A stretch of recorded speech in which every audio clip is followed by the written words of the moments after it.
Bueno, muy buenas noches, bienvenidos a esta nueva gran sesión. El día de hoy vamos a tocar el tema infección de tejidos blandos.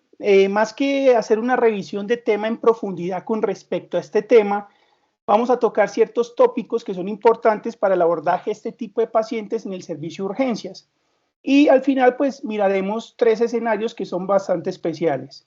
Mi nombre es Francisco Urbina, residente de la especialidad de Medicina de Urgencias de la Universidad de Caldas, y agradecerle al doctor Frei Guevara, que es infectólogo, que nos acompañará el día de hoy. Entonces, para empezar, hay que definir de qué estamos hablando cuando hacemos relación a infección de tejidos blandos. Y es que este proceso infeccioso abarca una variedad de afecciones patológicas que pueden afectar cualquier estructura, ya sea de la piel, del tejido celular subcutáneo, de la fascia o del músculo, y que pueden ir, es un espectro de enfermedad que puede ir desde infecciones superficiales simples hasta infecciones necrosantes que son graves. Y esto es muy importante tenerlo en cuenta porque esas infecciones necrosantes de los tejidos blandos son infecciones que son poco frecuentes, que no son las que más vamos a ver en su totalidad, pero que son potencialmente mortales e incapacitantes. Cuando nosotros entonces hacemos referencia a la piel y a los tejidos blandos propiamente dichos, más o menos tenemos que orientarnos y tener en cuenta cuáles son las estructuras que se pueden ver alteradas o comprometidas. Recordemos entonces que la piel tiene una parte más externa, que es la epidermis, acá en una de sus principales capas el estrato córneo, que hay como una especie de capa que le sigue, que sirve más como de sostén y de apoyo estructural, que es la dermis, y finalmente la hipodermis, que es donde vamos a localizar lo que es el tejido celular subcutáneo. Por debajo de estas capas de la piel, entonces encontramos la fascia profunda y posteriormente encontramos lo que es el músculo. ¿Por qué es importante tener en cuenta esto? Porque las distintas infecciones y los distintos procesos patológicos pueden alterar o afectar cualquiera de estas capas, no necesariamente afectarla a todas. Entonces, si afecta, por ejemplo, como ya lo veremos más adelante, la capa más superficial de la epidermis, hablaremos de la erisipela, pero si esta ya compromete además el tejido celular subcutáneo, entonces hablaremos de celulitis. Si, por ejemplo, compromete la fascia, entonces hablaremos de fascitis necrotizante, y si compromete el músculo, hablaremos de miositis. Estos son solo algunos ejemplos. La clasificación de infección y de tejidos blandos pues puede ser mucho más grande. Aquí vemos, este es un ejemplo de los múltiples textos y la literatura de cómo clasifican este tipo de infecciones. Vemos celulitis, erisipela, y aquí quiero hacer una mención importante. En mucha literatura, sobre todo americana y europea, ellos no distinguen estos dos escenarios o estas dos entidades, ellos las toman como una sola. Y pues lo que vamos a ver más adelante, nosotros aquí en nuestra guía de práctica clínica lo diferenciamos porque el agente patógeno que se involucra o que causa la celulitis pues es distinto en cuanto a prevalencia del que causa la erisipela. Vemos entonces que si afecta, por ejemplo, el folículo piloso, hablamos de foliculitis, que cuando ya causa un absceso que se extiende a piel, hablamos de forúnculo, y cuando hablamos que hay una serie de forúnculos que se reúnen, pues hablamos de carbúnculo. Estas son otra serie de clasificaciones, pues no vamos a profundizar en mencionar cada una. En el año 2019 se publica esta guía, que es la guía de práctica clínica de acá de Colombia, para el diagnóstico y manejo de las infecciones de piel y tejidos blandos. Es una guía bastante interesante, bastante cómoda de leer. Ellos también plantean esta clasificación, como ya mencionamos previamente. Es una clasificación un poco más dinámica. Lo divide en infecciones superficiales, la forma en que se definen, cuál es el sitio anatómico que suele afectar. ¿Y por qué es importante? Porque el agente etiológico pues, puede variar. Y eso me va a cambiar probablemente la conducta cuando hablemos del manejo antibiótico. Entonces encontramos nuevamente las infecciones superficiales, encontramos las infecciones profundas. Recordemos que la celulitis pues, puede ser una celulitis no purulenta o una celulitis purulenta, que en esta guía se describe como una celulitis severa. Y dentro de esas infecciones profundas encontramos también la fascitis necrotizante y aquellos procesos infecciosos que ya van más a comprometer lo que es el músculo. ¿Por qué es importante entonces hablar de este tema? Aproximadamente 14 millones de atenciones por consulta externa y más de 6 millones de consultas al servicio de urgencias al año secundario a infección de tejidos blandos. Representan la tercera causa de consulta a los servicios de urgencias después de la neumonía y la infección urinaria, que son los procesos infecciosos más frecuentes. La incidencia de esta patología, cerca de 48.5 casos por 100.000 habitantes. Cuando nosotros hacemos la suma total, no solamente el servicio de urgencia, sino el área de consulta externa y de los otros escenarios donde los pacientes pueden consultar, y esa incidencia es 2 veces mayor que la infección urinaria y 10 veces mayor que neumonía. Este dato realmente no sabemos si esto ocurre así acá en Colombia. Estos son datos obtenidos de América. Y lo otro que hay que tener en la cabeza, y hay que mencionar que es bastante importante, es que la infección de tejidos blandos tiene un amplio diagnóstico diferencial, como vamos a ver más adelante. Entonces, no es simplemente que tiene una infección en la piel y entonces manejo antibiótico y para la casa, sino que en el contexto del paciente puede representar o estar en un escenario de otra enfermedad. Esta gráfica es bastante interesante cuando nosotros hablamos de infecciones en general y que esas infecciones me provoquen un estado séptico. Vemos cómo la infección de tejidos blandos no es una causa frecuente de sepsis, de choque séptico. Acá vemos que incluso se encuentra entre las últimas causas, y los que tienen la oportunidad de estar en la práctica clínica, realmente encontrar un paciente con una infección de tejidos blandos y choque séptico es bastante raro. Y realmente este es el escenario más común. El paciente tiene un proceso infeccioso de tejidos blandos y realmente suele ser no complicado. Pero ¿qué pasa cuando nosotros nos vamos al escenario más grave? Y eso hay que tenerlo presente. Cerca de hasta el 50% de los pacientes en el escenario más grave, los que ya lo presentan, desarrollan choque séptico. Hasta el 60% presentan injuria renal. Y sabemos, por los estudios que han salido durante los últimos años, esos pacientes con injuria renal, cómo los desenlaces son peores cuando hablamos de sepsis o de choque séptico.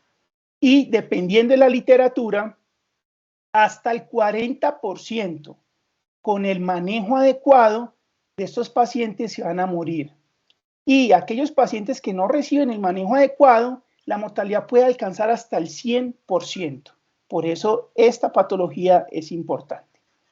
Cuando nosotros hacemos referencia al cuadro clínico, realmente es una enfermedad que puede manifestarse de una forma típica. Entonces el paciente llega con unos cambios locales en piel, calor, rubor, eritema, induración, lesiones ampollosas, secreción purulenta, el dolor desproporcionado, ya entrando pues en los escenarios graves, equimosis, necrosis, ampollas hemorrágicas. Esto es lo que generalmente pudiera ocurrir de forma más frecuente y es como el cuadro clínico típico. Sin embargo, es muy importante que nosotros nos llevemos en la cabeza, sobre todo en los pacientes que se pueden complicar o en los más graves, que hay ciertos escenarios o manifestaciones que son atípicas y que es importante que nosotros estemos despiertos para poder hacer una búsqueda y un diagnóstico adecuado. Estos pacientes, sobre todo poblaciones especiales, adultas, inmunosuprimidos, pueden tener manifestaciones inespecíficas, como las que vemos acá: dinamia, astenia, escalofríos, hiporexia, y este suele ser muy frecuente, que es la encefalopatía en un paciente que además está modulando respuesta inflamatoria sistémica y no sabemos de dónde es el foco. Estos pacientes además pueden manifestarse con una respuesta inflamatoria sistémica o pueden llegar con una sepsis o choque séptico. Entonces vemos que el espectro de manifestaciones clínicas con el que el paciente puede consultar al servicio de urgencias pues es bastante amplio. Cuando nosotros definimos los factores de riesgo que pueden llevar a los pacientes a presentar esta condición, podríamos definir que hay unos factores de riesgo en los pacientes inmunocompetentes, en escenarios en que el paciente se presente con enfermedad grave, que tengan insuficiencia vascular o venosa, que cursen con enfermedad renal o hepática, y esto se ha descrito en la literatura, o poblaciones adultas mayores. En estos pacientes, ¿qué es importante saber? Cómo, primero, por dónde entró el patógeno o cuál es la puerta de entrada y cuál es el mecanismo de trauma, cuál fue el tipo de exposición o si el paciente presentaba lesiones preexistentes. Esto es muy importante porque más adelante veremos en un escenario en específico por qué el tipo de exposición y el mecanismo de trauma es importante para definir el tipo de patógeno que puede estar comprometiendo o generando el proceso infeccioso. Ahora, cuando hablamos de pacientes inmunocompetentes, generalmente en pacientes con VIH, inmunocomprometidos, perdón, pacientes con VIH, pacientes diabéticos, pacientes trasplantados o que reciben terapia inmunosupresora. No solo por su condición estos pacientes son importantes, sino además porque hay otros elementos que son importantes de evaluar y esto hace parte también del diagnóstico diferencial, y es que pueden tener reacciones dermatológicas a las terapias farmacológicas, efectos por la radioterapia y la quimioterapia, pueden presentar un escenario como enfermedad injerto huésped en los pacientes trasplantados y pueden tener pues estas dos entidades como la vasculitis leucocitoclástica y el síndrome dulce. Es importante porque esto es un diagnóstico diferencial y esto puede cambiar el manejo entre inicio de manejo antibiótico o no. Los agentes patógenos implicados en este tipo de proceso infeccioso generalmente y digamos de forma grande y en una mayor probabilidad de que sean los que estén generando este tipo de proceso infeccioso son dos, el Staphylococcus aureus y el estreptococo, sobre todo el beta hemolítico y principalmente el grupo A o el Streptococcus pyogenes. En estos dos patógenos es que yo tengo que pensar de entrada cuando mi paciente consulta por un cuadro de una infección de tejidos blandos. Esto generalmente adquirido en la comunidad. Ya cuando hablamos de procesos infecciosos hospitalarios, entonces incluimos la pseudomonas, el enterococo y la E. coli. Es importante tenerlo en cuenta porque pues con eso vamos a generar un cambio en el manejo antibiótico. Ahora bien, eso es lo general o lo común, pero hay situaciones especiales donde el agente patógeno cambia. Estos solamente son unos ejemplos y es para mostrarles la importancia del escenario o el contexto clínico. Entonces, si el paciente se expuso a agua salada o agua dulce, hablaremos de que es probable la infección por Vibrio vulnificus. Este patógeno suele causar unas lesiones necrotizantes bastante de rápida progresión y cuando existe este antecedente, pues hay que tenerlo en cuenta. Si hablamos de mordedura por humanos, entonces Leishmanella corrodens. Mordedura por gato, hablaremos de Pastorela multócida, arañazo, entonces Bartonella henselae, y la mordedura de perro, pues también por Pastorela. Estos son solo unos ejemplos, pues hay muchos casos descritos en donde el contexto clínico es importante y hay que tenerlo en mente. Una vez entonces yo tengo esos elementos claros, vamos a definir en este tipo de pacientes cómo se realiza el diagnóstico. Y esta es una gráfica que me parece bastante interesante, porque aparte de ser simple, pues es muy práctica. Y realmente, cuando lleguemos a las conclusiones finales, esto es lo que nosotros tenemos que hacer en este contexto, en esta patología, ser prácticos. Esta guía nos dice, entonces, que lo primero que yo tengo que hacer para el diagnóstico es, usted tiene un paciente con una infección de tejidos blandos. Tiene los cambios locales, eritema, tiene la induración, el calor, la sensibilidad. Lo primero es busque pus. Eso es lo primero. Entonces, puede haber unos signos clínicos en el examen físico, como la induración, la remitencia, las zonas de fluctuación o incluso la supuración misma. Y en caso de que usted encuentre que hay unas lesiones que son supurativas, en este algoritmo nos incluye el POCUS, haciendo una ecografía a la cabecera del paciente, buscando colecciones o abscesos. En caso de que lo tenga, pues hay dos opciones, o es un absceso o es una celulitis purulenta. Como veremos más adelante, en caso de que sea una patología purulenta, lo más probable es que sea un Staphylococcus aureus meticilino resistente. Aquí ya hay unas opciones de manejo. En caso de que no sea una celulitis, no tenga evidencias de lesiones abscedadas o purulentas, pues es una celulitis no purulenta. Como les digo, en mucha literatura no se diferencia entre, por ejemplo, celulitis y erisipela, que son las dos entidades más frecuentes. Entonces, en ese escenario nos vamos con estreptococo. Hay un manejo específico para el estreptococo. Ahora, si mi paciente tiene unas lesiones incluyen necrosis, que incluyen unas lesiones que ya veremos más adelante, que son muy específicas, pues entonces nos vamos con una infección necrotizante. Ya veremos la clasificación y eso me incluye una terapia que ya está definida. Ese es el algoritmo y prácticamente con eso nos podríamos ir el día de hoy. Entonces, para el diagnóstico son muy importantes que hablemos de tres aspectos que tradicionalmente hablamos en todas las enfermedades. Cuando hacemos referencia a la historia clínica y anamnesis, ya revisamos cómo se manifiestan, cuáles son los antecedentes o los factores de riesgo importantes, pero es muy importante que al momento de valorar al paciente tengamos presentes estos signos de alarma, porque estos signos de alarma me pueden orientar a saber si debo hacer unos exámenes de sangre, si debo realizar alguna imagen diagnóstica o si definitivamente el paciente entra y yo tengo que irme con él para el quirófano a que le hagan el proceso quirúrgico o intervencionista. Más adelante definiremos por qué digo esto. Pero entonces, ¿cuáles son esos signos de alarma? Dolor desproporcionado con relación a los hallazgos al examen físico. Ya veremos que este tiene un OR casi de 8 para hacer una aproximación a una enfermedad necrotizante, es un signo de alarma, así como un edema que involucre toda la extremidad o que genere un dolor más allá del sitio local comprometido, las ampollas violáceas, que tenga una piel pálida o moteada, que tenga crépitos, necrosis, que sea de rápida progresión, que no haya respondido al tratamiento inicial o que se manifieste con toxicidad sistémica. Si yo tengo estos signos de alarma, dependiendo de la forma en que el paciente se haya presentado, entonces yo tengo que entrar a buscar una infección necrotizante que esté por ahí oculta, o si ya es muy evidente, pues seguir con el algoritmo de manejo.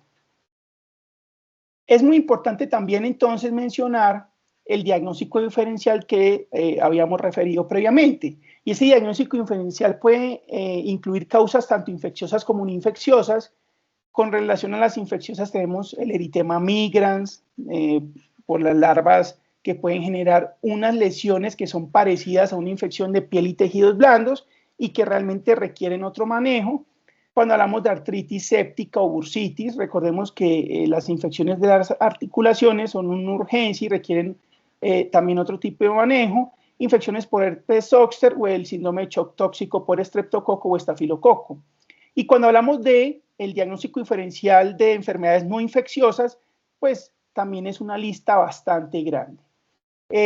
Solamente como por mencionar, porque no lo incluiremos por cuestiones de tiempo y de extensión del tema, que cuando hablamos de la miositis, la piomiositis, pues eso incluye además otro diagnóstico diferencial de enfermedades reumatológicas. Entonces, es importante que esto lo tengamos siempre presente. La trombosis venosa profunda puede manifestar unos cambios en piel que simulan una infección de tejidos blandos.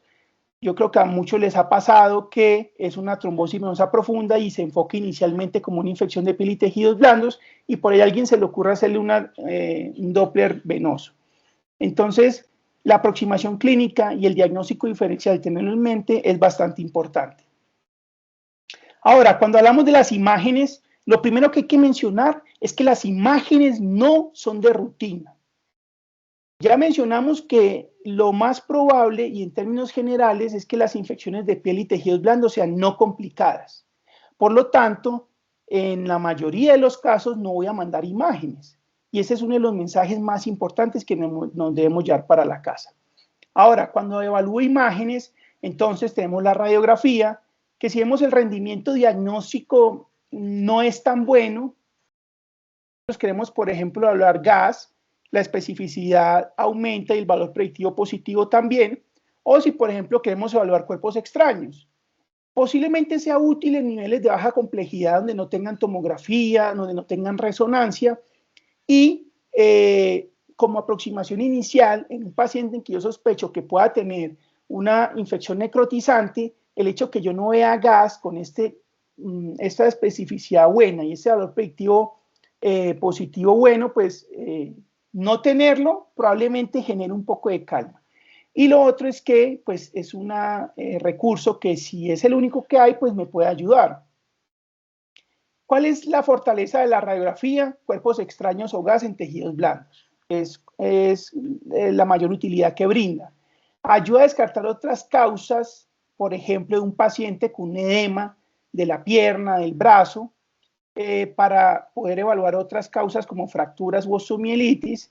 Y en esas imágenes vemos cómo se vería el gas en la extremidad, un paciente bajo la sospecha en un primer nivel de una infección necrotizante y yo encuentro esto, es un paciente que inmediatamente debo salir en traslado primario. Ya sea que finalmente lo tenga o no lo tenga, pero es la conducta que hay que tener. Y obviamente iniciar el manejo antibiótico de amplio espectro. Y en esta otra, pues vemos cómo también los cuerpos extraños nos ayudan a identificar posibles focos de infección. Cuando hablamos de la ecografía, el rendimiento diagnóstico aumenta.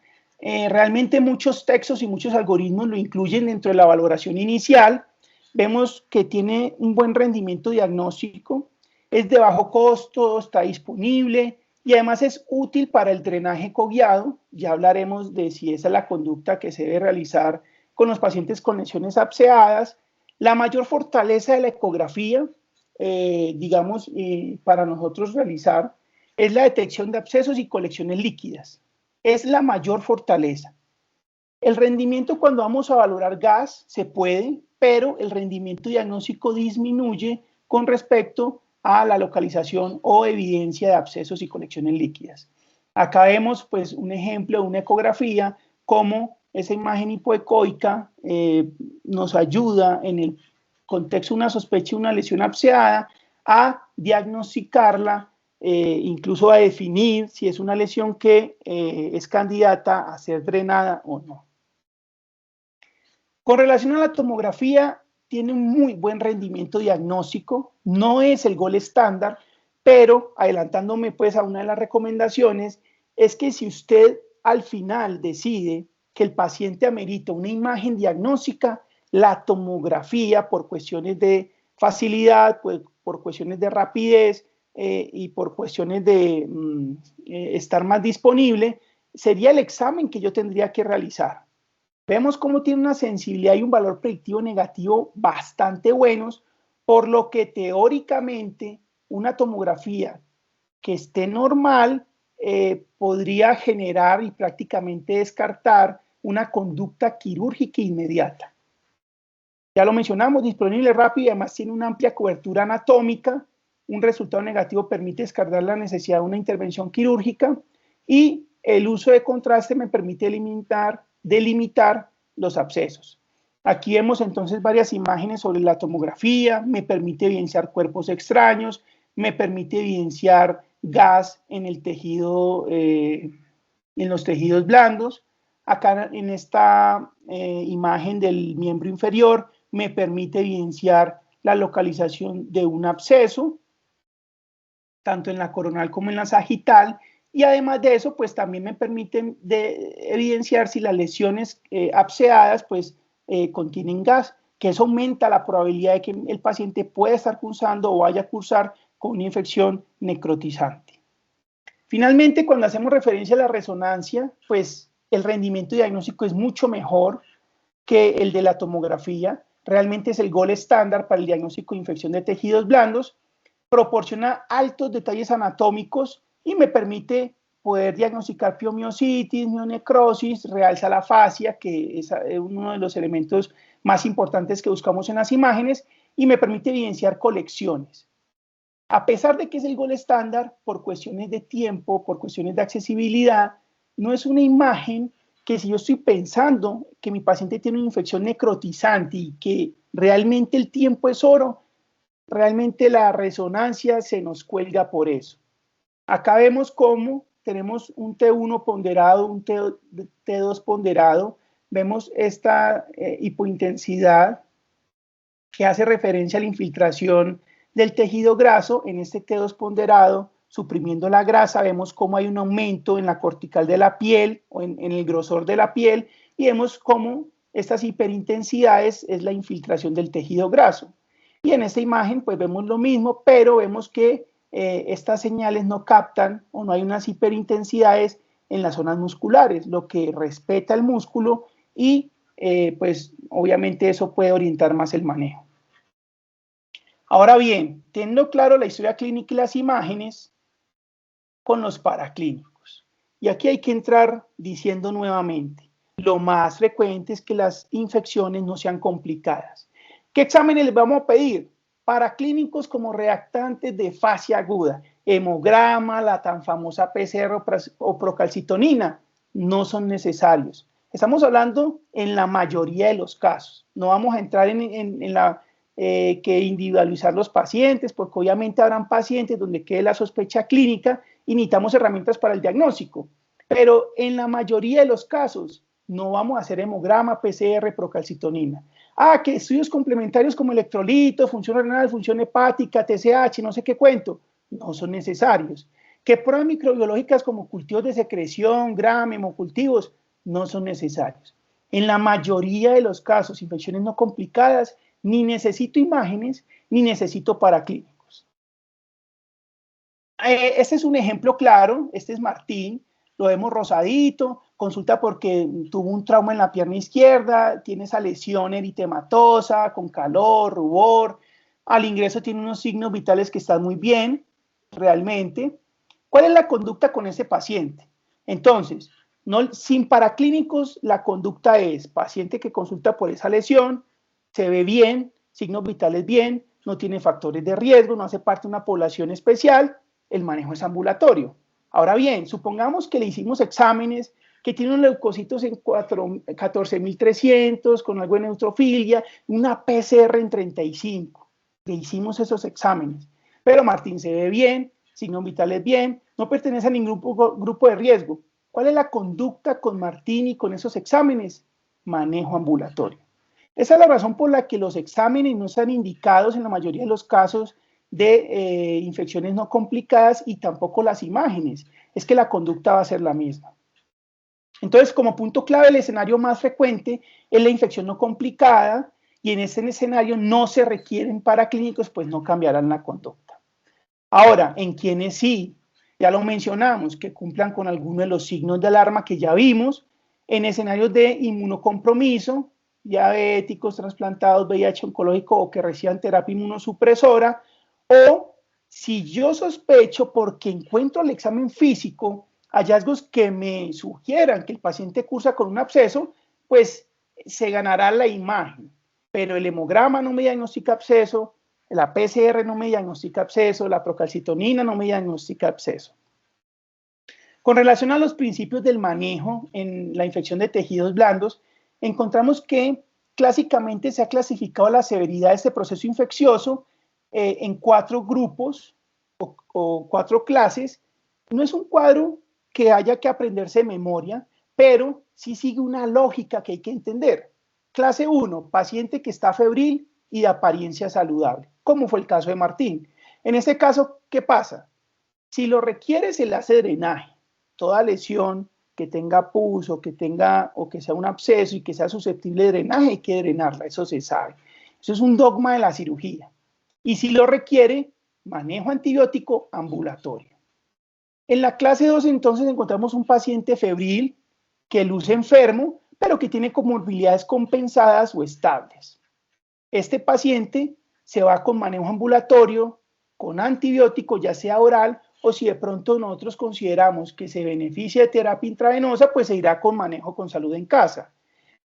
El paciente luce tóxico, no luce bien, una respuesta inflamatoria sistémica sostenida, llegó hipotenso, la clase 3 que responde a líquidos, entonces este paciente probablemente se beneficia de manejo de antibiótico intravenoso hospitalario, y la clase 4 es un paciente que con sepsis, difusión multiorgánica o choque séptico y una infección que amenaza la vida, la fascitis necrotizante, pues este paciente va a requerir cirugía, antibiótico e ingreso a la unidad de cuidados intensivos. Así es como vamos a manejar los pacientes con respecto a esta clasificación de la severidad. Para el manejo entonces antibiótico vamos a recordar, Staphylococcus aureus en la mayoría de los casos meticilino sensible, si no son lesiones purulentas, estreptococos del grupo beta hemolítico, cualquiera, y vamos a tener unas consideraciones para Staphylococcus aureus meticilino resistente. Entonces, en la mayoría de los casos, generalmente el esquema antibiótico son 5 días y dependiendo de la evolución del paciente se puede llevar a 7 o 10 días. ¿Cuáles son las opciones orales? En el caso de que nos vayamos por este lado. Cefalosporinas de primera generación, amoxiclavulanato, clinda, doxiciclina, trimetoprim-sulfa, tenemos muchas opciones para manejo. Y si nosotros decidimos hospitalizar en casa, por ejemplo, también tenemos varias opciones intravenosas, siendo cefazolina la mejor opción, pero tenemos clinda, ampicilina y oxacilina, teniendo en cuenta que la oxa no cubre Staphylococcus aureus meticilino resistente. Ahora bien, ¿qué pacientes voy a tener yo o a considerar para cubrir Staphylococcus aureus meticilino resistente? Primero, algunos textos sugieren que si la resistencia local o del hospital es mayor al 10%, la prevalencia de este germen es mayor al 10%, debería dar manejo para cubrir este germen. O si presenta alguno de estos factores de riesgo que vemos aquí descritos. Que es importante que siempre en infecciones purulentas, hay unos textos que lo recomiendan, hay unos textos que dicen infecciones purulentas y si está en choque séptico, inmunosuprimido, pero mi recomendación es que si la infección es purulenta, demos manejo cubriendo este germen. ¿Cuáles son las opciones para este germen entonces? Si son orales y lo voy a manejar en la casa, trimetoprim-sulfa, doxiciclina, clindamicina y linezolid. Tenemos bastantes opciones. Y si son venosas, pues tradicionalmente banco, linezolid, daptomicina, o tenemos trimetoprim, tenemos clindamicina, tigeciclina, ceftaroline. Se recomienda que si pensamos en ceftarolina o tigeciclina, pues tiene que tener el aval del especialista. Como puntos clave, entonces siempre preferir los antibióticos de menor espectro, cubrimiento del estafilo meticilino resistente en casos puntuales y, ojo, control del foco. Todo lo que sea susceptible de drenar se debe drenar. Y entonces vamos a adentrarnos en 3 escenarios puntuales a través de unos casos clínicos, ya para finalizar. En este primer caso clínico tenemos esta señora, doña Marta, 78 años, estos antecedentes patológicos y estos farmacológicos, consulta por 4 días de edema, calor, rubor, dolor en pierna izquierda, relata algo de secreción líquida, previamente trauma por fricción en cara anterior de la misma pierna y los signos vitales estables. Este es un caso que va a ocurrir en 8 de cada 10 pacientes que asisten al servicio de urgencias. Muy juiciosos en el servicio de urgencias, delimitan la lesión. Vemos que es una lesión más bien eritematosa, como que no tiene un borde definido. Sin embargo, se hace el diagnóstico de celulitis versus erisipela. Ya mencionamos que las características que las diferencian, esta suele ser un eritema que se suele mezclar, digamos, los bordes no se logran diferenciar adecuadamente. Cuando hablamos de erisipela, los bordes son bastante claros que diferencian la lesión de la piel, además el color salmón y porque suele tener cierta elevación por encima de la piel. Esto simplemente porque el patógeno es distinto y porque probablemente el manejo pueda ser distinto. Ahora bien, ¿cuáles son las recomendaciones o puntos de buenas prácticas con respecto a la celulitis? Diagnóstico clínico. Y lo hemos mencionado durante toda la charla, diagnóstico clínico. Yo no necesito una imagen, necesito unos paraclínicos para hacer el diagnóstico de celulitis en esta paciente. El hemograma y los reactantes no son mandatorios, solo en algunos casos puntuales. Los hemocultivos, cultivo de secreción o biopsia en piel, la guía colombiana recomienda que sean pacientes que estén con quimioterapia actualmente, neutropenia febril, inmunodeficiencia severa o que estén en un proceso séptico. En este caso, la primera línea será cefalexina, las alternativas pueden ser clindotrimetoprim y la primera línea IB será cefazolina, oxacilina o las que ya mencionamos previamente. ¿Cuándo nosotros vamos entonces a definir que un paciente con una celulitis requiere hospitalización? Dificultades para la adherencia a la terapia, sabemos la condición social en la que vivimos, inmunosuprimidos, que haya falla terapéutica en las 48 o 72 horas, o que el paciente presente una enfermedad sistémica o signos de respuesta inflamatoria sistémica sostenida, hipotensión o pues que empiece con disfunción multiorgánica.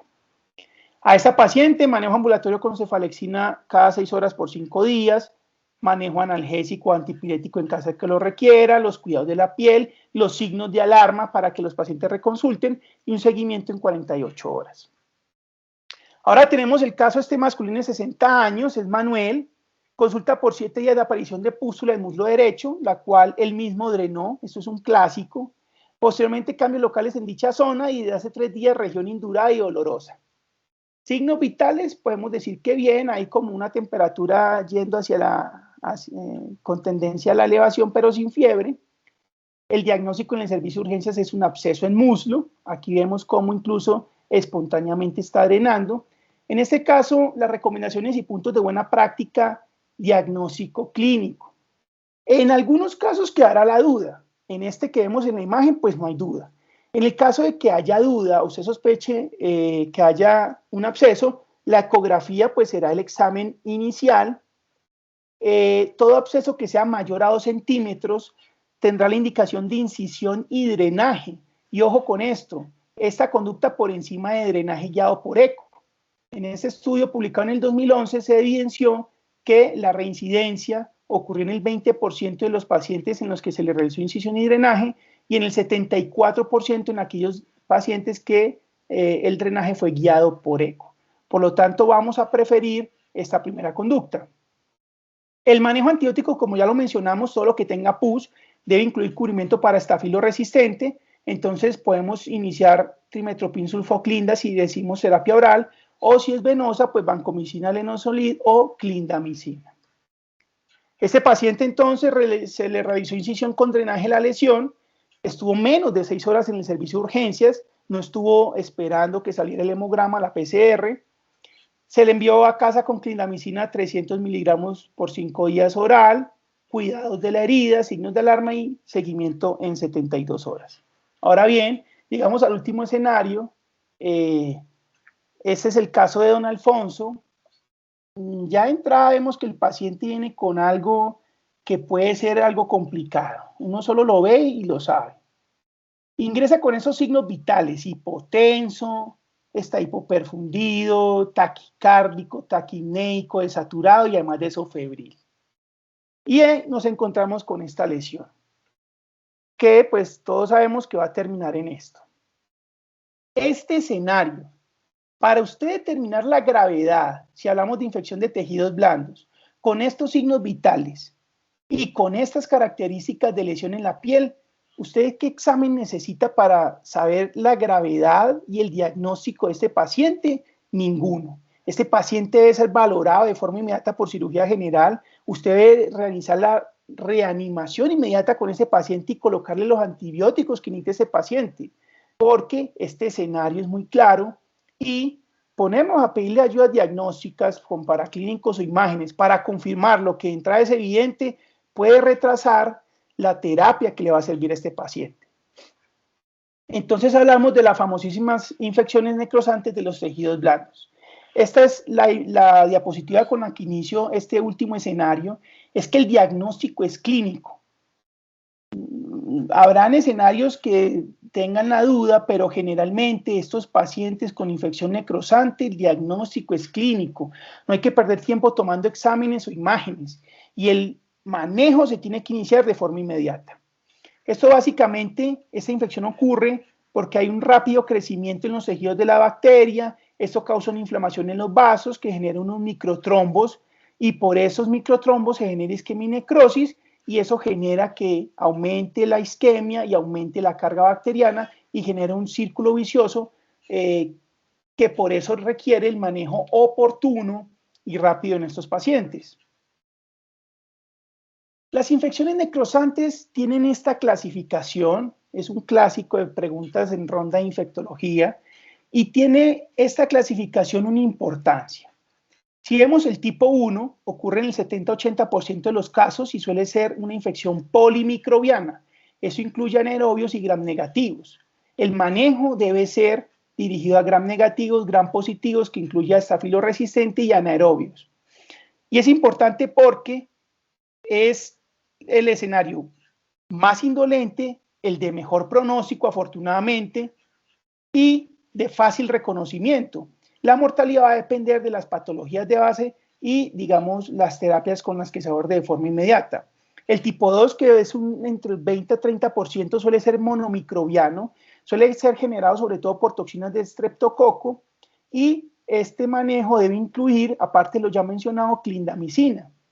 Es agresiva, fácilmente se pasa por alto porque en muchos casos no tiene las manifestaciones externas como el tipo 1 y la mortalidad puede alcanzar hasta el 30%. El tipo 3 frecuentemente en Asia, sobre todo generado por organismos marinos, ya lo mencionamos, el Vibrio vulnificus y la Aeromonas y el Clostridium. Si yo estoy sospechando estos patógenos, aparte de lo ya mencionado, debo incluir dentro del manejo tetraciclinas y tienen una mortalidad que va del 30 al 40%.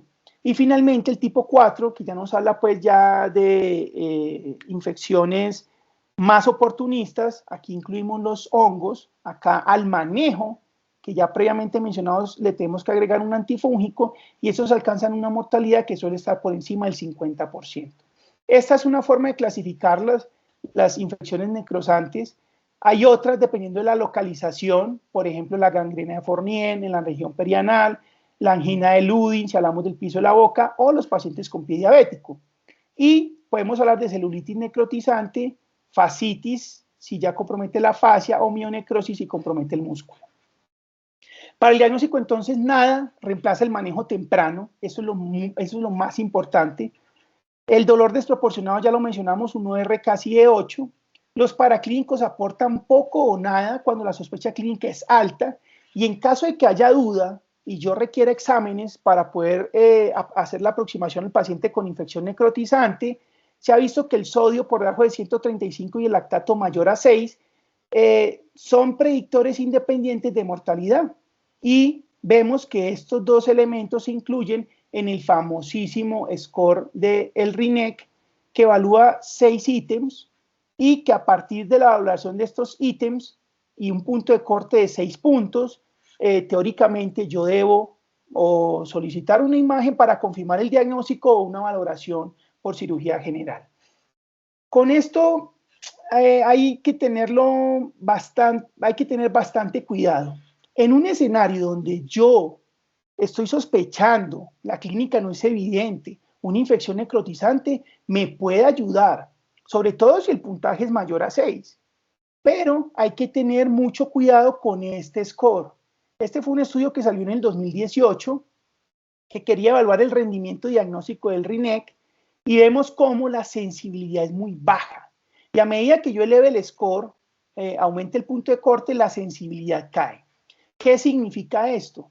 Que yo no puedo descartar una infección necrosante si el score del RINEC me da por debajo de 6 puntos. Obviamente la especificidad a medida que el punto de corte sea más alto va a ir aumentando y entonces el paciente pues va a entrar en el algoritmo de tener que buscar la infección necrosante. Pero yo no puedo descartar esta infección si el del RINEC está por debajo de 6 puntos. Y vemos cómo el área bajo la curva para ese rendimiento diagnóstico está por debajo incluso del 70%. Entonces, dentro de los pilares fundamentales para el manejo de estos pacientes con infección necrosante, diagnóstico temprano, y eso de entrada lo veo, y si de pronto me tengo la duda de qué puede hacer, tengo que correr con ese paciente. La reanimación hemodinámica como con cualquier paciente inestable, el desbridamiento temprano, ya vamos a ver el estudio, y manejo antibiótico de amplio espectro.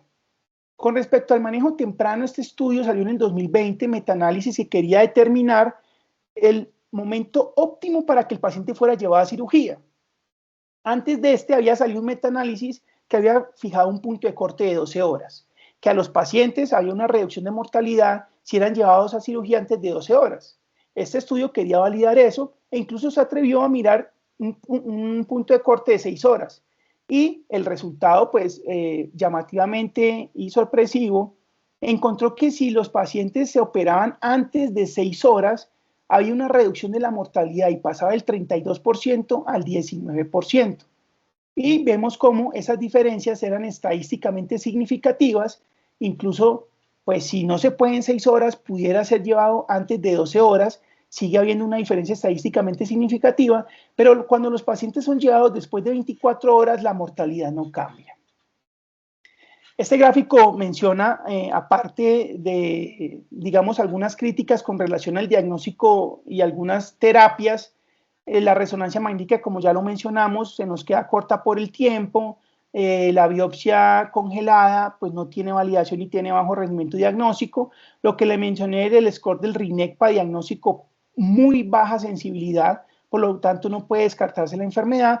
Y hay unas terapias alternativas como la inmunoglobulina intravenosa y la terapia con oxígeno hiperbárico, que realmente no han tenido como unos resultados que hayan sido, que se hayan sostenido, y pues no todas las instituciones cuentan con este tipo de terapias.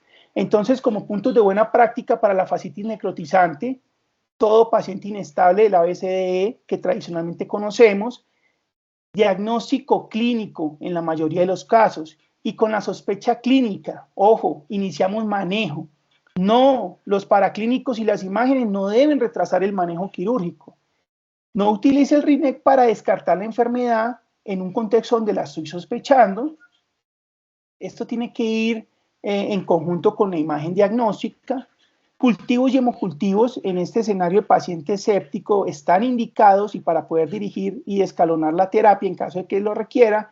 Y el manejo debe ser quirúrgico y antibiótico, no posible antes de 6 horas como ya evidenciamos, si definitivamente no es posible antes de 12 horas. El manejo antibiótico, entonces de primera opción, nos vamos con piperacilina tazobactam o el carbapenémico o cefepime, más clindamicina, más vancomicina. En caso de que el paciente tenga pues fracaso renal, pues podemos reemplazar linezolid por la vancomicina. Y ya como conclusiones, el diagnóstico es clínico. Esta fue la frase que más apareció durante toda la charla.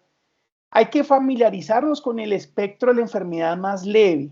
Generalmente nos preparamos para las enfermedades graves cuando llegan al servicio de urgencias, pero por no conocer los espectros más leves, entonces mandamos más exámenes, los pacientes tienen que esperar más en el servicio de urgencias, los hospitalizamos más y eso no es lo ideal en el contexto de un servicio de urgencias. Y finalmente, pues el uso racional de antibióticos, siempre hablamos de esto, pero también en los escenarios graves, como vimos, se pueden ir de 3 antibióticos, de 4 medicamentos, y también es cierto que no debemos tener miedo para utilizar estos. Muchas gracias, eso es lo que les tenía para hoy. Invitarlo a que nos sigan en las redes sociales y suscriban al canal de YouTube, e invitarlos para la próxima revisión. Iniciamos con el módulo de urgencias en cardiología, con el tema de síncope en el servicio de urgencias. Quedo atento a preguntas, dudas, inquietudes. Ok, muchas gracias, doctor Francisco. Una muy buena revisión, muy completa, muy práctica.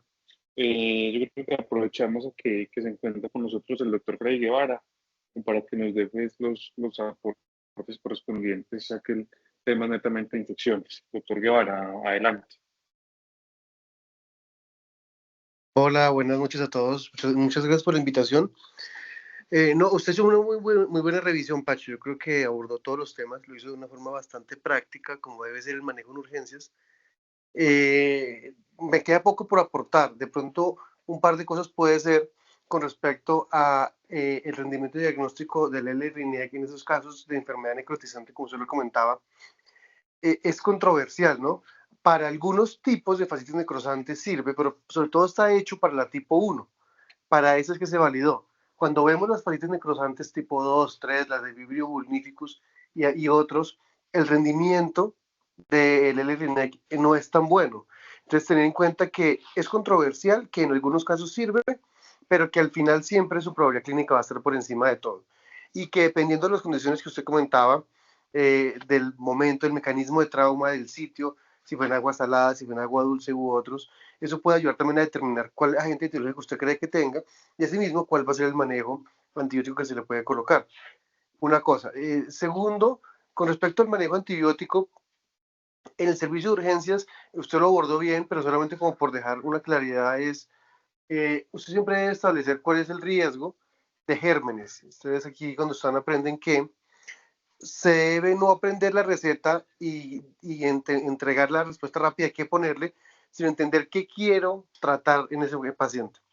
¿Tiene riesgo de Staphylococcus aureus metoxilino resistente? ¿No lo tiene? Si lo tiene, ¿cuál es la probabilidad de sí mismo? ¿Cuál es mi manejo antibiótico? ¿Es suficiente manejar solamente gérmenes sensibles de Streptococcus con cefazolina, con cefalexina, con ampicilina sulbactam? Pero si usted cree, por ejemplo, que tiene un riesgo de Staphylococcus aureus metoxilino resistente, pues debe pasar a otros, como por ejemplo clindamicina, linezolid, daptomicina, vancomicina, trimethoprim sulfa, doxiciclina. Todo esto dependiendo de la condición particular. Si usted lo va a mandar para la casa, pues entonces tendrá unas opciones orales. Si usted lo va a dejar hospitalizado, tendrá otras opciones para tratar ese MRSA. Y empezar a encontrar esos otros factores de riesgo que usted puede llegar a tener. Preguntarse, ¿tiene mi paciente una infección por gram negativos? ¿Cuáles son esos? Por ejemplo, ¿tiene una infección perianal? ¿Tiene una infección genital? ¿Tiene una infección por pie diabético? Son casi las 3 indicaciones en las que uno debe tratar para gram negativos. Entonces, uno no trata usualmente para gram negativos esto, pero en esas 3 sí. Diabéticos, pie diabético, perianales, geniturinarios. Entonces, ahí usted debe ampliar su esquema y decir, cuáles son los riesgos, qué otro antibiótico además puedo tener, y ahí sí irse probablemente con una terapia combinada. Y de esa forma usted empieza a armar su esquema terapéutico y definir dónde deja al paciente. Lo mando para la casa, lo deja en una observación, lo pasa a UCI, lo pasa a hospitalización, lo hago drenar, y de esa forma usted puede empezar a responder preguntas prácticas en el abordaje clínico del paciente que llega a urgencias. No por poner un antibiótico como pasa muchas veces. Ustedes saben que aquí, por ejemplo, peleamos mucho porque el manejo antibiótico de urgencias en la fundación muchas veces es ampicilbactam. Y con algunos de ustedes que han pasado por aquí, pues criticamos, peleamos y decimos, pero ¿por qué siempre ampicilbactam? Como que se les queda el chip. Y otros combinan, entonces ponen como ampicilbactam clinda. Entonces, pero no hay un racional detrás de esa terapéutica. Entonces ese mensaje del antibiótico está basado en un racional microbiológico, que es como ustedes aprenden a pensar aquí y decir, bajo este racional yo pongo este antibiótico, determino esto en el paciente y lo puedo enfocar. Por último, pues hay antibióticos que no utilizamos mucho, ceftarolina tiene estudios, el estudio Focus, por ejemplo, fue hecho con ceftarolina, pero lo usamos muy poco, son terceras líneas probablemente y no las tenemos a la mano. Tigenciclina también es un antibiótico que no lo usamos empírico, tiene estudios en piel, concentra muy bien en piel, pero hay otras opciones mejores, entonces esas las pasamos un poco por alto. Y la dicloxacilina famosa que usamos en el rural, pues sabemos que no sirve porque la dosis para un adulto debe ser muy alta y nunca lo vamos a lograr. Entonces, aunque es un buen antibiótico, con dicloxa nunca llegamos a los niveles y por lo tanto se fracasan los manejos. Entonces, no, ese era como mis comentarios, sobre todo el tema del enfoque de los antibióticos, pero bueno, si hay preguntas de parte de ustedes, también me parece muy bien.